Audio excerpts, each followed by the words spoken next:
Okay, तो आज का हमारा टॉपिक बिल्कुल भी कंफ्यूजिंग नहीं है, छोटा सा टॉपिक है. Not more than, I don't think it's gonna take half an hour also. It will be done, and that is your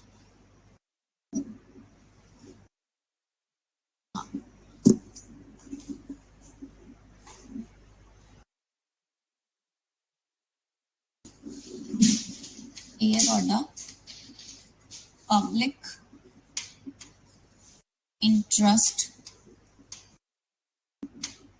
litigation.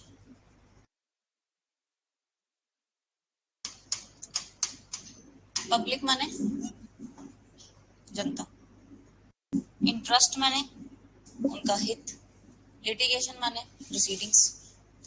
तो जो भी प्रोसीडिंग्स पब्लिक एट लार्ज के लिए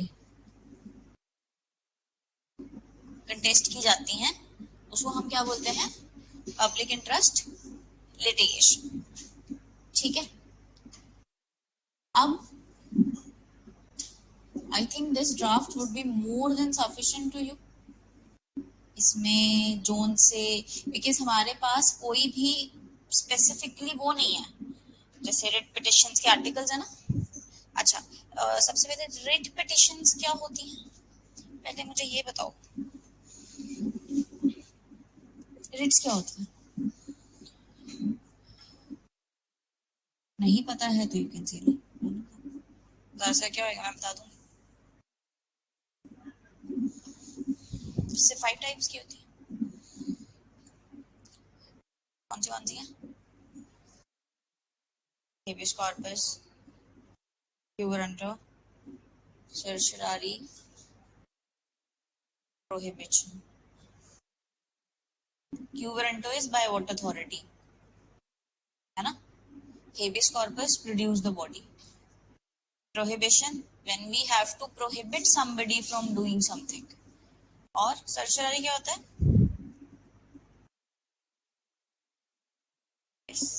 good. So my question is, क्या writ petition का scope सिर्फ इन 5 तक रेस्ट्रिक्टेड है? क्वेश्चन समझे? क्या सिर्फ इन 5 ग्राउंड्स पे हम रिट्स डाल सकते हैं?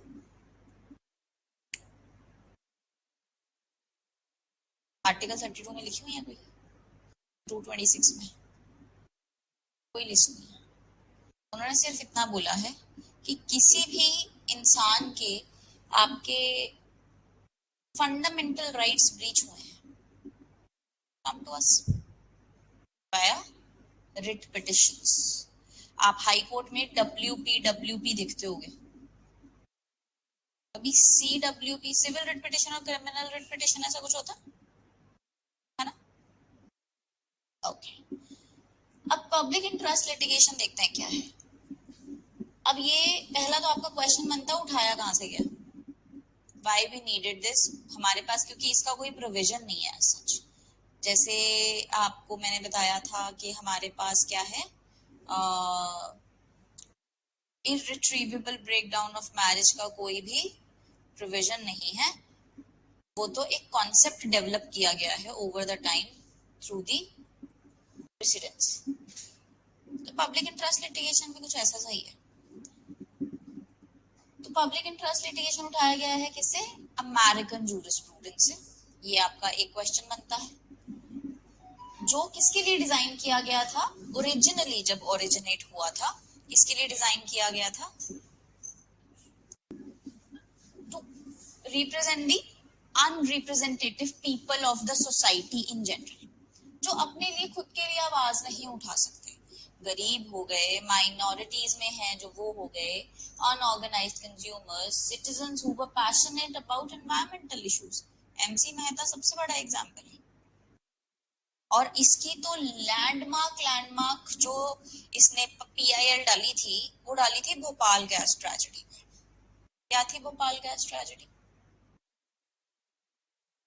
लीक हुआ था. क्या हमें आज भी बच्चों में उसके वजह से कुछ डिफेक्ट्स देखने मिलते हैं? Genetic defects. रेडियम की फैक्ट्री थी क्या? They are radioactive metals, और उसके वजह से क्या होता है, वो जब गैस लीक हुई कितने लोग मरे। एमसी मेहता ने कहा, एमसी मेहता को कुछ नहीं लेना देना, ना उसका कोई लॉस हुआ उसमें, उसको बस ये पता लगा कि अच्छा ऐसा कुछ हुआ है जिसकी वजह से बहुत लोगों ने अपनी जान गंवाई है और उसमें उनकी फैमिलीज भी इन्वॉल्व थी। अब वो ब्रेड अर्नर गया घर का। तो भोपाल गैस ट्रेजेडी वाले, जो भोपाल गैस वाले थे, उन्होंने कहा कि हमारी तरफ से नेग्लिजेंस नहीं थी जी, it was an accident. He said we don't care, it was an accident. आपकी वजह से बहुत लोगों के घर बर्बाद हुए हैं, you are liable to pay compensation to each and every one of them. Supreme court ने कहा बिल्कुल सही बात है, ये तो स्ट्रिक्ट लाइबिलिटी चीज थी। और हम आपने टॉर्ट्स में अगर आपको याद हो कभी, तो राइलेंस वर्सेस फ्लेचर पढ़ा है, लैंडमार्क, उसमें भी यही था। कहते जब आप कोई देखो ना, आपको पता है आप एक टॉक्सिक चीज से डील कर रहे हो, है ना। जब हमने नॉर्मल भागना होता है बिना कुछ हाथ में लिए, आप जैसे मर्जी भागते हैं। पर अगर मैं आपके हाथ में अप टू द ब्रिम पकड़ा के ग्लास दे दूं कि जाओ बिना एक ड्रॉप गिराए ग्लास में लेके जाओ, तो ध्यान रखोगे ना, धीरे धीरे चलोगे, बैलेंस बना के चलोगे। तो they say that when you know that you are dealing with a toxic element, आपको तो 200% केयरफुल होना चाहिए। आपकी साइड से तो एक्सीडेंट हो ही नहीं सकता, पॉसिबल नहीं है, क्योंकि अगर हो गया तो क्या होगा, मास डेंजर है, बहुत लोगों की लाइफ स्टेक पे थी। तो देखो आपकी इंटेंशन थी, आपकी तरफ से नेग्लिजेंस थी नहीं थी, हमें कोई फर्क नहीं पड़ता, आपको कंपनसेशन तो सबको देनी पड़ेगी। और ये एमसी मेहता ने डाला था केस, सबको कंपनसेशन मिली, पर MC Mehta had nothing to do with it, nothing at all.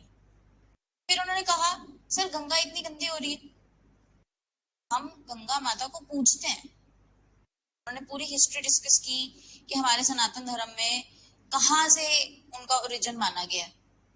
हम तो ये मानते हैं शिव जी की जटाओं से होके निकलती हैं, और यहाँ देखो क्या गंदगी फैलाई हुई है। तो लॉ आपके रिलीजियस सेंटिमेंट्स का भी बहुत ध्यान रखता है, कहते हैं नहीं, इसकी साफ सफाई कराओ। So my point here to mention all these two cases is that MC Mehta का कुछ लेना देना नहीं है भोपाल गैस ट्रेजेडी से, गंगा की साफ सफाई से, but he is passionate about those issues. He wants कि उसको एड्रेस किया जाए। ओरिजिन समझ में है? Public interest litigation means a litigation filed in a court of law for the protection of the public interest, such as pollution, terrorism, road safety, constructional hazards, etc. अब road safety कैसे, ये हाँ okay, आप I don't know but I know few points of Chandigarh जो बहुत accident prone है। Reason being कोई लाइटें नहीं है, वहां पे बहुत एक्सीडेंट्स होते हैं। सपोजिवली अभी तक एक इंसान का एक्सीडेंट नहीं हुआ और वो चाहता है कि यहाँ पे लाइटें वाइटें लगवाई जाएं, यहाँ पे इंस्ट्रक्शंस लगवाई जाएं, या पता लगे कि ये डेड हैंड है या कुछ है, ताकि एक इंसान अंधेरे में भी देख पाए। डाल दो पीआईएल कि सर ये एक्सीडेंट प्रोन एरिया है, ऐसे अभी तक 10 एक्सीडेंट्स हो चुके हैं, मैं नहीं चाहता किसी और को, तो स्टेट को डायरेक्शंस पास की जाए कि ये यहाँ पे लाइटें वाइटें लगवाओ। होगी पब्लिक इंटरेस्ट लिटिगेशन। फिर कंस्ट्रक्शनल हैजर्ड्स, इसमें कैसे डल सकती है जी? Yes, bridges. There's one very good example of this constructional hazard. One person, he applied for this PIL कि सर ये जो ना कंस्ट्रक्ट हो रखा है ब्रिज, ये ना अच्छे सीमेंट से कंस्ट्रक्ट नहीं हो रखा, ऐसे ऐसे फलाना ढिमकाना, और इससे ना रोज बच्चे गुजरते हैं नीचे से स्कूल के, तो क्या हो सकता है कि कभी पता नहीं ये गिर जाए और बच्चे मर जाए। तो मैं चाहता हूं कि आप इसको डिमोलिश करवा दीजिए। वो कहते हैं ठीक है, हाँ अगर ये है तो चेकिंग वेकिंग कराओ। तो बाद में उनको पता लगा कि उसको बच्चों बच्चों से कुछ नहीं लेना देना था, उसका अपना इंटरेस्ट इन्वॉल्व था उसके अंदर, उसका डिस्प्यूट हो गया था जिन्होंने बनाया था। तो कोर्ट ने क्या किया, उसकी पीआईएल कैंसिल कर दी। पढ़ में जाओ, इसको तो हम अपने आप देख लेंगे, तुम्हारी तो कैंसिल करते हैं पहले। आपका पर्सनल इंटरेस्ट इन्वॉल्व नहीं होना चाहिए उसके अंदर, ठीक। So any matter where interest of public at large affected can be redressed by filing the PIL in a court of law. तो क्या कहते हैं, कहाँ पे डालनी है PIL, जहां पे मेरे डालने से बहुत पब्लिक एट लार्ज का भला हो जाएगा, जनहित में जारी, like that. Public interest litigation कहीं डिफाइन नहीं है, किसी एक्ट में डिफाइन नहीं है, पर इसको टाइम टू टाइम जजेस ने इंटरप्रेट किया कि क्या है ये, ठीक है। पब्लिक इंटरेस्ट लिटिगेशन क्या है, पावर दे रखी है पब्लिक को कोर्ट्स के द्वारा कि आप डायरेक्टली हमारे पास आ सकते हो, कहीं किसी पुलिस वाले के पास कहीं कहीं जाने की जरूरत नहीं है। And this is a major part of your judicial activism. Constitution में एक कॉन्सेप्ट है anarchism, adventurism and activism. Judicial activism क्या होता है, we have three pillars of the government in India. One is judiciary, one is your legislature, and one is your executive. अब point ये है कि इन तीनों में हमेशा लड़ाई चलती रहती है, कौन सुप्रीम है। आपने बड़े केस लॉज की डेवलपमेंट्स देखी होंगी कि एग्जीक्यूटिव कह रहा है मैं सुप्रीम, जुडिशरी कह रही मैं सुप्रीम, मैं सुप्रीम, मैं सुप्रीम। सबसे बेस्ट एग्जांपल 3 जजेस केस, वो कहते हम तो खुद से ही डिसाइड करेंगे कि हाई कोर्ट में कौन बैठेगा। ओके, तो तुम कैसे डिसाइड कर सकते हो, doctrine of checks and balances कहाँ गया, तुम्हारे कोलेजियम में एक एग्जीक्यूटिव का बंदा होना चाहिए। कहते नहीं, तुम्हें पता ही नहीं, तुम्हें क्या पता कौन सा अच्छा जज है, ये तो हमें पता है। लॉबी सिस्टम समझते हो, यहाँ पे लॉबी सिस्टम। जितने अभी सीजीआईज रहे हैं या जो हाई कोर्ट के जजेस रहे हैं, उनके मामा चाचा ताया कोई नाना पापा कोई जज रहा है, ऐसे कोई नहीं बना, क्योंकि मेजॉरिटी एलिवेशंस होती हैं आपकी डायरेक्टली बार से। डिस्ट्रिक्ट जज तो कोई रेयरली पहुंचते हैं सुप्रीम कोर्ट, ठीक है।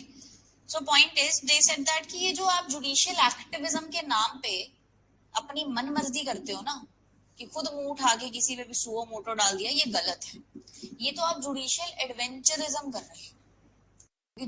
अभी अगर आपने ध्यान दिया हो थोड़ा न्यूज की तरफ, हमारे जो सीजीआई हैं उन्होंने बहुत सुओ मोटो कॉग्निजेंसेस ली।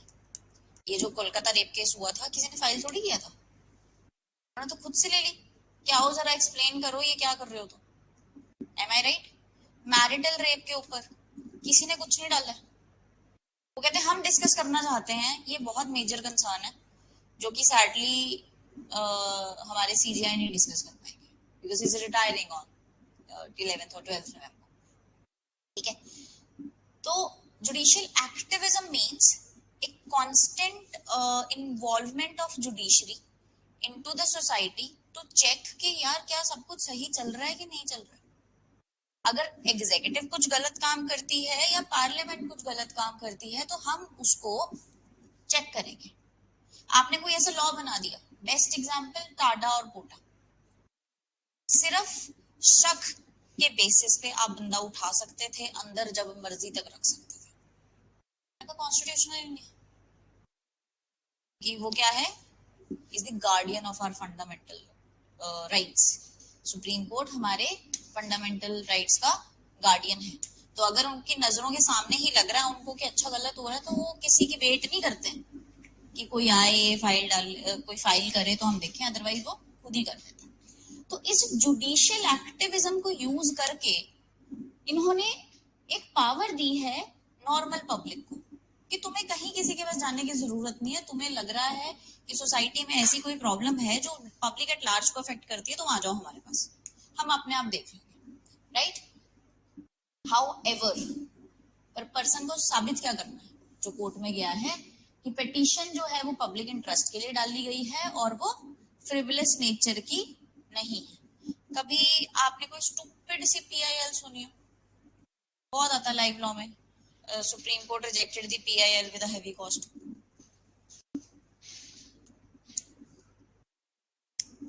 सबसे ज्यादा स्टूपिड तो लगी थी जब इन्होंने कहा एआईबी की कट ऑफ बढ़ा दो, Hell 35-45 सौ में से कहते कटा पड़ा था. And I heard that CJ was like, पढ़ लो यार, 35 मार्क्स में ले सकते तुम 100 में से, वो भी ओपन बुक में.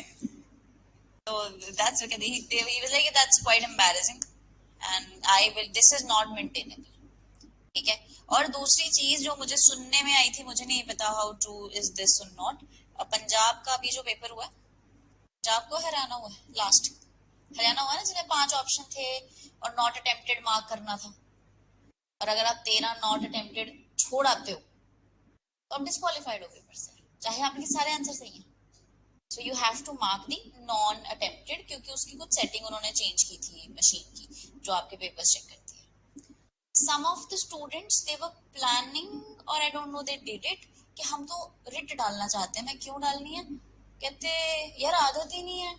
कितने मेरे फ्रेंड्स डिस्क्वालीफाई हुए थे क्योंकि उनको आदत नहीं है वो 5 नंबर भरने की. मैं क्या, इंस्ट्रक्शंस नाम की चीज सुनी है जिंदगी में, कुछ लिखा होता है उसमें पेपर के ऊपर, तो अगर वो डल जाती तो वो मेंटेनेबल होनी नहीं थी. कि अगर तुम जज का पेपर देने बैठे हो और तुमसे इंस्ट्रक्शंस नहीं पढ़ी जा रही, ऑब्वियसली वो तो प्राइमा फेसाई देखते ही रिजेक्ट करते हो. ठीक है, चलो. तो क्या साबित करना है, पब्लिक इंटरेस्ट के लिए है और फ्रिवलेस इन नेचर नहीं है. कोर्ट अपने आप से भी कॉग्निजेंस ले लेता है मैटर का और प्रोसीड करता है सुओ मोटो, और cases can commence on petition of any public spirited individual as well. या वो अपने आप से ले ले, या अगर उधर दिख भी रहा है तो भी. अच्छा, ये कुछ एग्जाम्पल्स हैं जिसके अंदर PILs डल सकती हैं. अभी I am not sure, Instagram चलाते हैं आप लोग? Okay. Half of your GK is covered through Instagram only. जब अभी आप, I am sure you will be preparing for judicial services. ठीक है, आपकी 60 to 70% GK वहीं से कवर हो जाती है, because it depends upon how you use your Instagram. Like I have followed all the GK pages, all the legal pages, legal law, deadly law, live law, everything. तो मुझे पता होता है CJI ने क्या बोला है, किस हाई कोर्ट में क्या बात हो रही है, किस हाई कोर्ट के जज ने किसको कितना डांटा है, तो वो दिखाते रहते हैं. ठीक है, आपकी लीगल GK ऑन पॉइंट हो जाती है.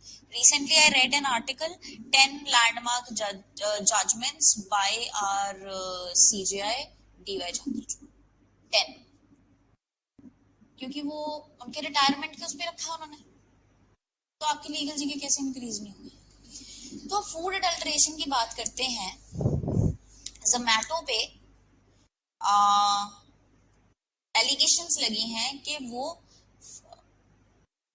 लैब ग्रोन होता है, क्या होता है, वो पनीर ओरिजिनल नहीं बेचते, वो अडल्ट्रेटेड पनीर बेचते हैं, सिंथेटिक पनीर बेचते हैं. तो उससे लोगों को प्रॉब्लम हो रही है, डाइजेशन इश्यूज हो रहे हैं, सब हो रहे हैं. Zomato is not a small company, it's a huge company, right.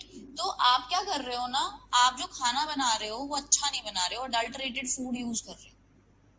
It's a matter of concern for public at large. तो क्या इसमें PIL डल सकती है? एक PIL डली थी for the maintenance of our heritage and culture also, जिसमें सुप्रीम कोर्ट ने क्या कहा था कि ये जो कहते सब मॉन्यूमेंट्स बने हुए हैं ना, ये आपकी ड्राइंग बुक्स नहीं है. जो आप आते हैं, अमित, लव्स, प्रिया, दिल बनाते हैं और चले जाते हैं, दिस इज नॉट अप्रिशिएटेड और उसको पनिशेबल बनाया गया. Taj Mahal best example. We I went for my exam. So MP में 2 एग्जाम होते हैं. ठीक है, एक मॉर्निंग में होता है, एक इवनिंग में होता है, बीच में 3 घंटे का गैप होता है. सो मैं तो जाके आई हुई थी, I went there for the third time. So my father wanted to see this Taj Mahal and Red Fort. चले गए. ये भगवान, मतलब मुझे याद है जब उसे पिछली बार गए थे, लोग लगे हुए थे. मतलब मैं ऐसे जा जाके पढ़ रही हूँ और वो इतना एम्बैरेसिंग लगता है कि आप कभी उधर जाएं, स्पेन चले जाओ, आप किसी भी बाहर की कंट्री में चले जाओ, दे हैव, वो चेरिश करते हैं अपनी हेरिटेज को. अभी भी पता नहीं, बार्सिलोना का एक कैसल है जो पिछले 148 ईयर्स से बन रहा है, वो अब जाके 2026 में कंप्लीट होगा। वो कह रहे हैं 25 में चर्च कंप्लीट हो जाएगा, 26 के अंदर पूरी बिल्डिंग कंप्लीट हो जाएगी। 150 साल से बन रहा है, एक खरोच तक नहीं है उसके ऊपर। वो अप्रिशिएट करते हैं उसको कि, और हाथ में लगाने देते किसी को कि दूर से देखो। हमारे क्या होता है, अमित वेड्स रिया, रिया तुम मेरी हो, लिख लिख के क्या, जैसे आप प्रिया आगे पढ़ेगी पहले और उसको पता होगा कि मैं ही प्रिया हूँ और इसी अमित ने लिखा है। तो उन्होंने क्या बोला कि दिस इज नॉट अप्रिशिएटेड। ये बहुत स्टूपिड लगा होगा कुछ लोगों को कि यार ये लेके तुम सुप्रीम कोर्ट में गए हो। दिस इज नॉट स्टूपिड, हमारे इंडिया की हेरिटेज है। यूनाइटेड नेशंस की कौन सी ब्रांच है जिन्होंने ताजमहल को नंबर 1 का वो दिया था? यूनिसेफ तो नहीं है, यूनेस्को भी नहीं है, हेरिटेज के रिलेशन में ही है। It's again a question of your general knowledge. Taj Mahal को नंबर 1 का दे रखा है, मेरे को नहीं याद, यूनाइटेड नेशंस का है कुछ। फिर environmental pollution, disturbance of ecological balance, atrocities on women. Atrocities on women के ऊपर जनरली PILs मैंने देखी नहीं, वो तो कुछ भयंकर कांड होता है, फिर सोसाइटी को थोड़ा सा झटका लगता है, फिर अमेंडमेंट्स हो जाती है। Non payment of minimum wage to the workers, very important for you. क्या बोला अभी सुप्रीम कोर्ट ने?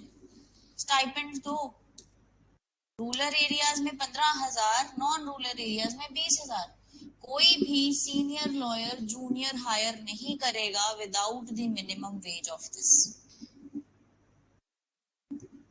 आपको क्या लगता है, क्या किसी जूनियर ने फाइल कर दिया होगा केस कि मुझे वो नहीं दे रहे?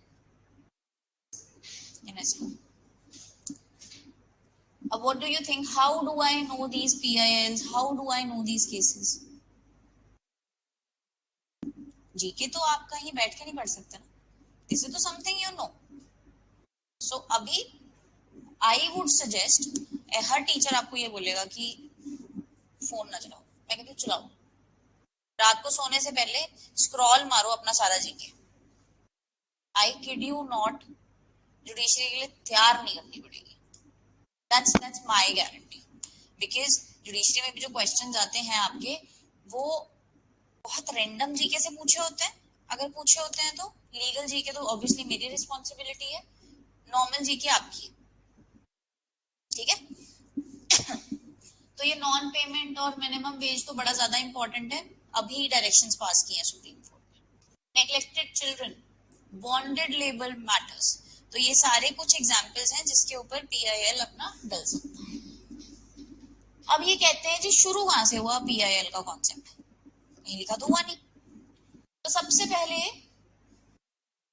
ये इंपॉर्टेंट है आपकी जजमेंट कि जस्टिस कृष्णा अय्यर ने 1976 में मुंबई कामगार सभा वर्सेस अफजुल थाई, इस केस के अंदर PIL का कॉन्सेप्ट इंट्रोड्यूस करवाया था।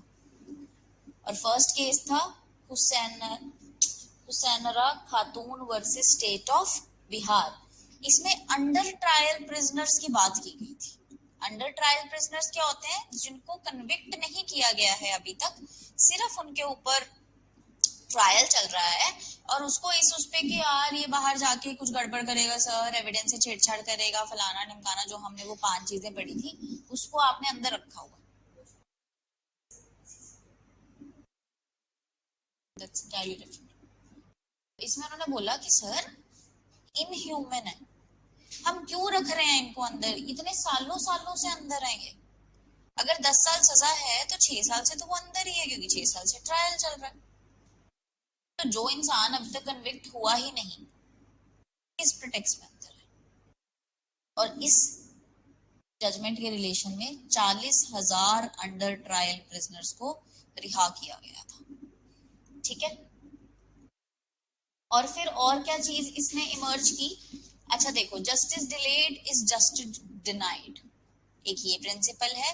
और एक और बड़ा फेमस प्रिंसिपल जो पता होना चाहिए कि justice done should be seen, कि अगर जस्टिस की है तो वो दिखनी भी चाहिए कि जस्टिस हुई है। और जस्टिस अगर डिले हो गई है तो हम मानकर चलेंगे कि वो हुई। ये निर्भया के रेपिस्ट को कब मिली है फांसी से? पता नहीं कितने सालों बाद, कितने ही सालों बाद, लोग भूल भी गए थे। फिर दोबारा ये कोलकाता वाला सीन हुआ, फिर उन्होंने कि हाँ जी 2012 में भी ऐसा कुछ हुआ था, अब 2024 में 12 साल में फिर से हो गया। अब justice delayed is justice denied का क्या मतलब है? कहते हैं हमने ना राइट टू स्पीडी ट्रायल देना। Right to speedy justice emerged as a basic fundamental right which had been denied to these prisoners. भाई तुम 6 साल से अंदर हो, तुम अभी कन्विक्ट भी नहीं हुए, तुम्हारा स्पीडी ट्रायल तो हो नहीं रहा, और ये तुम्हारा बेसिक फंडामेंटल राइट है कि अगर तुम्हारे ऊपर कोई वो लगी है लांछन, या तो साबित करो या मुझे जाने दो। Am I right?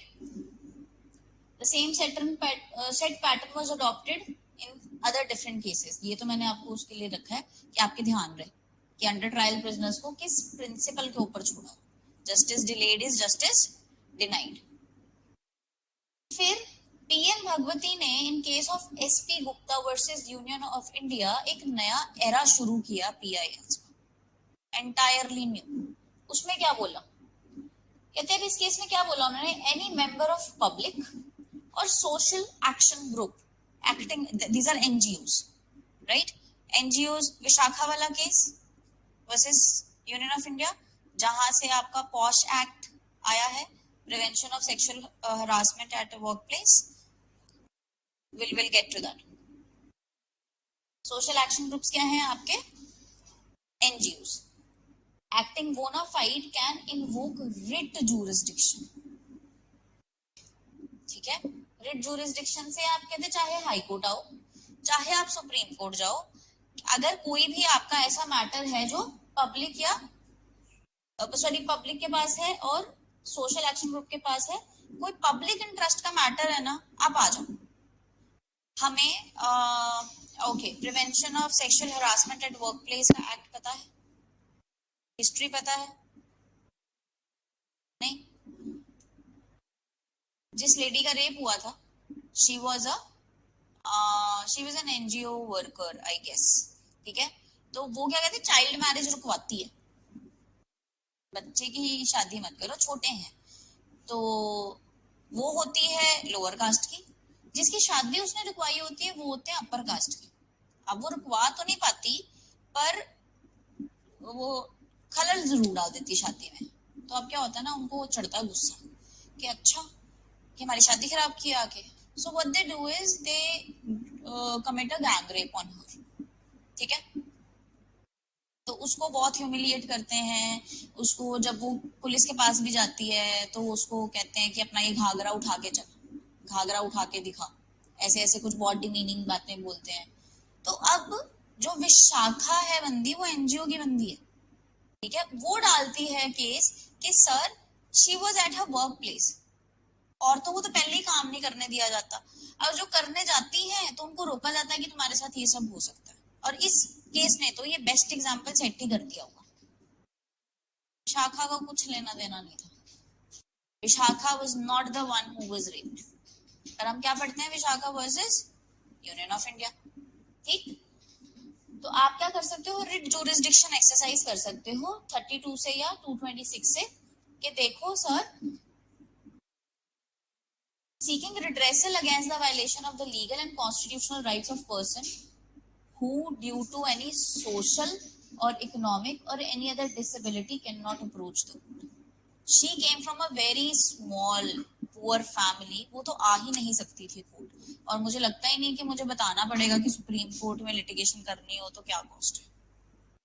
अगर आपने सुप्रीम कोर्ट के लॉयर से बात करनी है ना, वो 2 घंटे के 20,000 चार्ज करते, सॉरी आधे घंटे के, पता नहीं 1 घंटे के 20,000 चार्ज करते। अब क्या कहते, बाय दिस जजमेंट अब पीआईएल एक वेपन बन गया नॉर्मल जनता के हाथ में।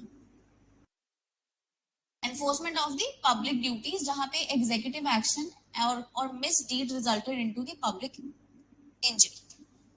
As a result, any citizen of India और any consumer group or any social action group can now approach the apex court directly. Seeking what, legal remedies कि सर जनरल पब्लिक या section of public at stake है, आप please इसको जल्दी जल्दी cater कीजिए। Correct. अब ये marital rape atrocities on women ही तो है। आईपीसी ने तो लिख दिया उन्होंने कि रेप, अच्छा अगेन व्हाट्स योर टेक, होना चाहिए मैरिटल रेप क्रिमिनलाइज, होना चाहिए मैरिटल रेप क्रिमिनलाइज होना चाहिए कि नहीं होना चाहिए? होना चाहिए, गिना जाना चाहिए। हाँ, I had a different opinion. ये हर बार ना हुई है, but I read the judgment of independent thought versus union of India. As I said कि लीगल आपकी जो जब जब जब जब आप जजमेंट्स पढ़ते हो ना, तो आपका लीगल एप्टीट्यूड बहुत डेवलप होता है, लॉ को आप बहुत करीब से देखते हो कि अच्छा ये है मैटर। आप जब वो जजमेंट पढ़ोगे ना, उसमें इतनी बार जस्टिस ने लिखा है ना कि हमसे मैरिटल रेप पे सवाल नहीं पूछा गया है, हम नहीं बात कर सकते। हमसे मैरिटल रेप पे पूछा ही नहीं गया है, तो हम यहाँ पे उस पर कमेंट पास नहीं करेंगे। Several times they have mentioned that marital rape is not in question, so we cannot discuss that as of now. हमें सिर्फ ये बोला गया है कि ये 15 नहीं, ये 18 साल होनी चाहिए, ये जो आईपीसी में आपने 15 लिखा होगा। तो उन्होंने हारमोनियस कंस्ट्रक्शन करके सारी ages over the time discuss करके उसको भी 15 को एज एन 18 रीड कर दिया। अब क्या हुआ है, initially I was of a thought process that हाँ नहीं हो सकता। कैसे साबित करोगे? विल कैसे साबित करोगे? कोई भी लेडी उठ के बोल देगी इट वाज नॉट विलफुल, है ना? सो पहली आजकल हमारी जनरेशन कोई शादी वादी करना नहीं चाहती, ये एक और एडेड चीज है कि नहीं करनी। But again my a little different take is, बहुत छोटा सा स्कोप है जो तो बाय ऑल मींस क्रिमिनलाइज किया जाना चाहिए। और it's like when it's very violent in nature, when it is very forceful in nature. Recently one high court said even the carnal intercourse with the wife should not be said rape. It's a matter between a husband and wife, और वो rape नहीं हो सकता। आप sexual उसमें जाओ, abuse में, DV act में। सेक्सुअल अब्यूज में क्यों जाओ? It's an unnatural offence, unnatural sexual offence. आप उसको भी नहीं केटर कर रहे। इमेजिन वाइफ जो उसे गो थ्रू कर रही है। आधी औरतों को तो रियलाइज ही नहीं होता कि अच्छा ये हो रहा है, राइट? सो जो चीज प्राइमा फेसाई ही गलत है ना, कि वाइफ ने एक्सप्लिसिटली मना किया और आप फोर्सफुली अपने आप को इम्पोज कर रहे हो सकता है, पर बहुत रिस्ट्रिक्टिव अप्रोच में बनेगा, बहुत रिस्ट्रिक्टिव अप्रोच में, as far as I think, as far as I understand criminal law, because otherwise वो suo motu cognizance उठाते ही नहीं, लेते ही नहीं वो टॉपिक, अगर उन्होंने कुछ करना नहीं है इसके ऊपर। सेम सेक्स मैरिज के ऊपर सुगो मोटर नहीं उठाया उन्होंने, वो डली है रिट्स कि इसको अलाउ किया जाए, नहीं करा उन्होंने अलाउ। पर अगर एक चीज खुद से उठाई है तो we can anticipate some change, right? Coming back, justice Bhagwati did a lot to ensure क्या कि जो कंसेप्ट है पीआईएल का was clearly enunciated. He did not insist on observance of the procedural technicalities or even treated ordinary letters from public-minded individuals as writ petitions. अब ये इनका नाम बहुत रेलेवेंस का रखता है हमारे पीआईएल के टॉपिक में, बिकॉज जब आप अभी हमने कल सीपीसी पढ़ा परसों, सीपीसी में आपने क्या देखा कि बहुत लंबा चौड़ा प्रोसीजर, ऐसे रिट वो डलनी है सूट प्लेंट, ऐसे रिटर्न स्टेटमेंट, मतलब लंबा चौड़ा प्रोसीजर है ना, लिमिटेशंस बड़ी सारी हैं, अपने डेज बड़े दे रखे हैं। जस्टिस भगवती ने कहा कि तुम नॉर्मल लेटर भी लिख दोगे ना हमें, हम उसको भी मान लेंगे writ.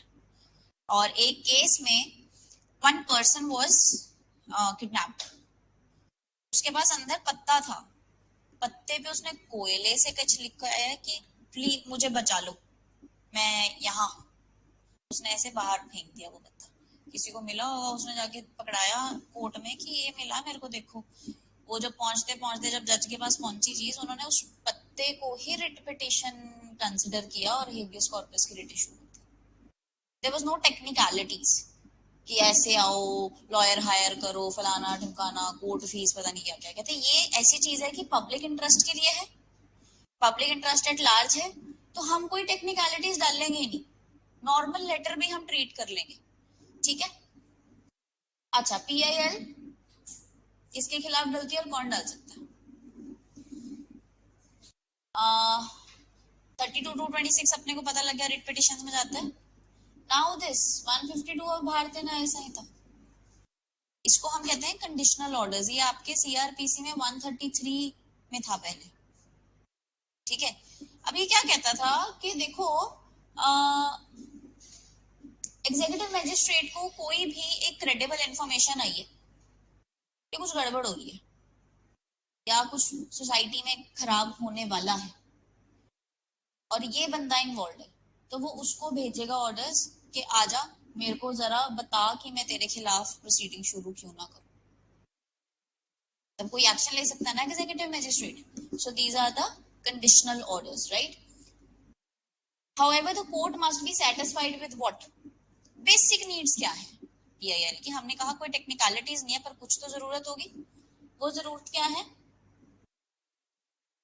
As the letter addressed by the aggrieved person, public spirited individual or any NGO for the enforcement of the legal or constitutional right who are not able to approach the court for the redress। कि sir मैं भी aggrieved हूँ इससे, पर मेरे साथ 10 और हैं, 20 और हैं, पता नहीं कितने हैं, वो तो बोल नहीं पा रहे हैं, so I am here, right. Public spirited individual, मेरे को तो इसको सुनते ही एमसी मेहता ध्यान में आते हैं।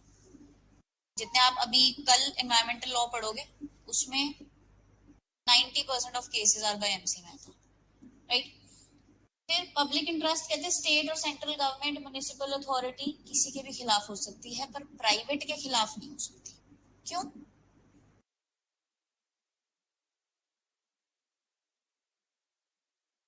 उन्होंने कहा एक सिंगल बंदे प्राइवेट पार्टी में नहीं डाल सकते।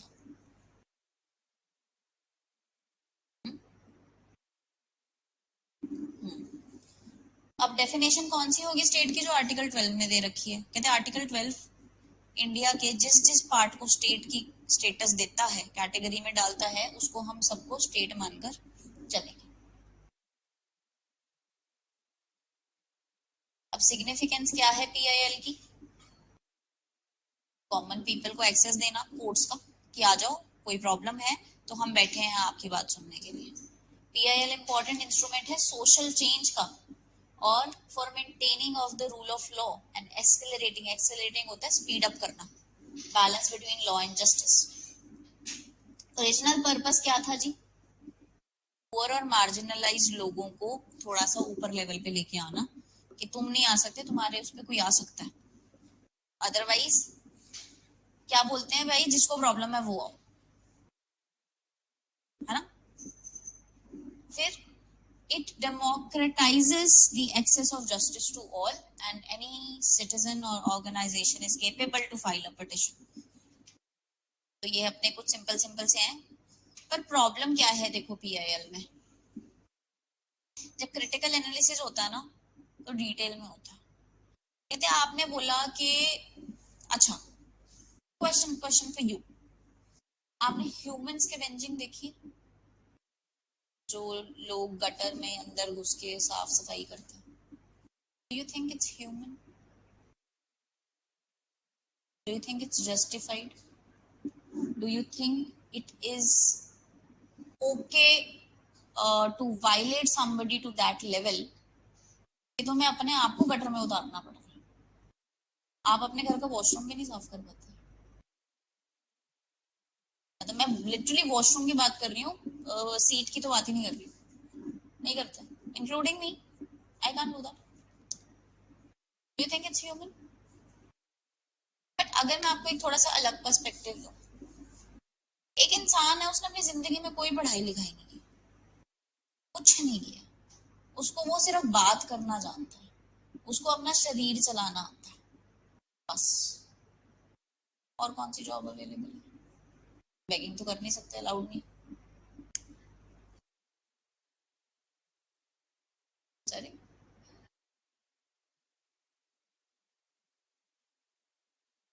वो तो इंडिया ले आएंगे, बहुत पैसा इंडिया के पास। माई क्वेश्चन इज, अभी नहीं है चलो, है ना, मान लो अगले 10 साल भी नहीं आ रही, आप उनको और क्या जॉब दोगे बताओ?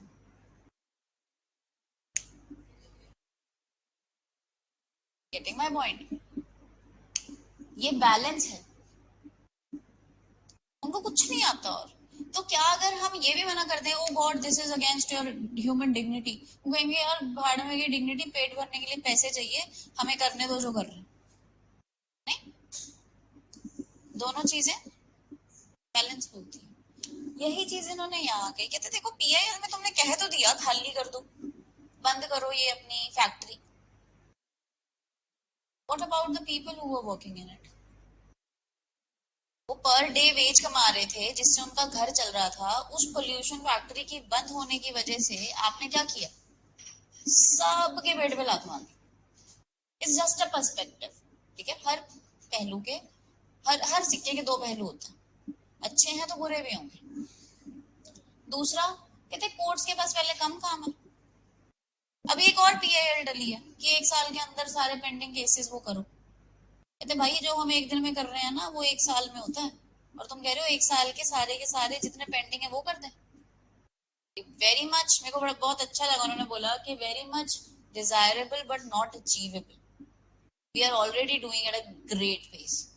मतलब आर सीजेआई वॉज कि बस रुकना ही नहीं, मुझे पता ही नहीं वो क्या खा के बैठते हैं सुबह, या ये भी सुनूंगा, ये भी सुनूंगा, ये भी सुनूंगा, सब देख लूंगा आज, राइट।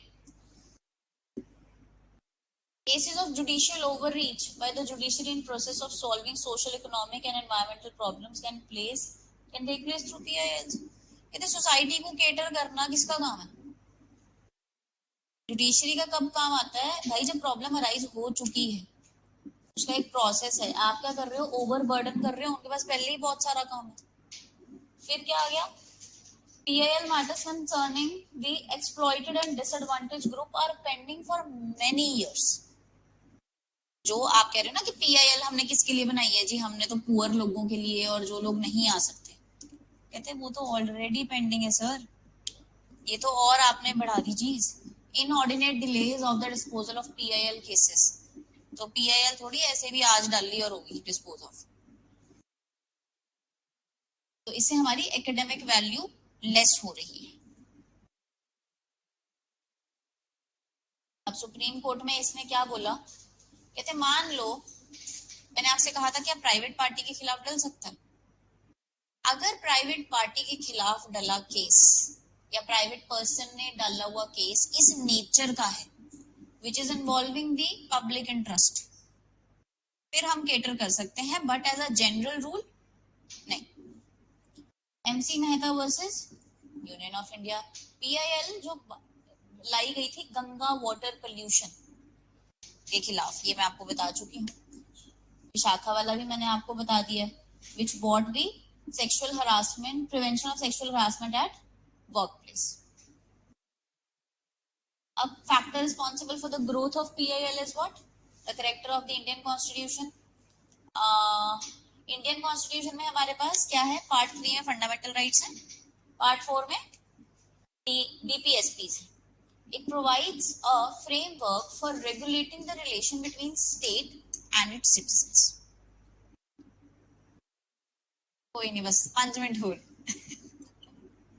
5 मिनट में नहीं होने वाला, यही पढ़ लोगे खुद, इजी लैंग्वेज में लिखा।